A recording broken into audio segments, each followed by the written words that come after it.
Hi friends, welcome to కేచర్ investments. రేపు morning అంటే రెండో తారీఖు మార్నింగు నిఫ్టీ 50 ఎలా రెస్పాండ్ అయ్యే దాని మీద, మార్కెట్ ఎలా ఉండబోతుంది అనే దాని మీద ఒక వీడియో చేస్తున్నాను. ఇజ్రాయెల్, అమెరికా కలిసి ఇరాన్ మీద బాంబింగ్ చేసినాయి కదా. ఆ యుద్ధంలో ఇరాన్ ప్రెసిడెంట్ చనిపోయారు. ఆయన చనిపోవడం వల్ల నేను అనుకోవడం ఎక్కువ రోజులు వాళ్ళు యుద్ధం చేయలేరు కాబట్టి ఎవరో ఒకళ్ళ డమ్మీ ప్రెసిడెంట్ని పెట్టి అమెరికా తనకు కావాల్సిన అగ్రిమెంట్స్ అన్ని వాళ్ళతో చేర్చుకునే అవకాశం ఉంటుంది.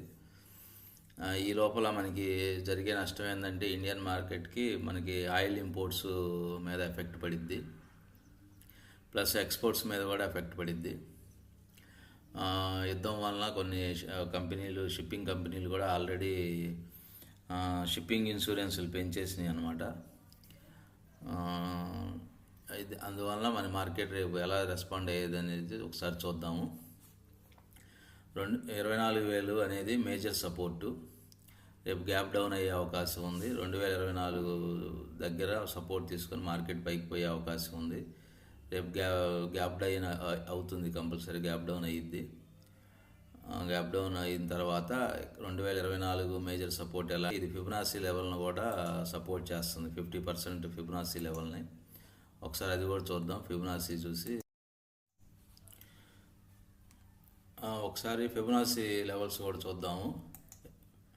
ఇక్కడ 24,000 దగ్గర ఫిబొనాసీ 50% సపోర్ట్ చేస్తుంది. ఒకసారి చూద్దాం, అది కూడా చూద్దాం.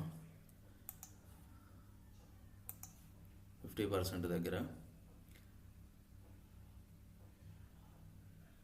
చూడండి, 24,000 దగ్గర ఫిబొనాసీ 50% ఉంది. ఇది మేజర్ సపోర్టు. ఈ సపోర్ట్ కనుక బ్రేక్ అయితే మార్కెట్లు భారీగా పడే అవకాశం ఉంది. నేను అనుకోవడం ఈ సపోర్ట్ బ్రేక్ కాకపోవచ్చు. ఎందుకంటే గోల్డ్ కూడా చూడండి, గోల్డ్ ఫ్యూచర్ కూడా చూడండి. గోల్డ్ మార్కెట్ పడింది కదా మొన్న. 50% ఫిబొనాసీ సపోర్ట్ ఎక్కడుందో చూడండి. 50% ఫిబొనాసీ వచ్చేసి 166,000 దగ్గర రెసిస్టెన్స్ ఉందన్నమాట గోల్డ్కి.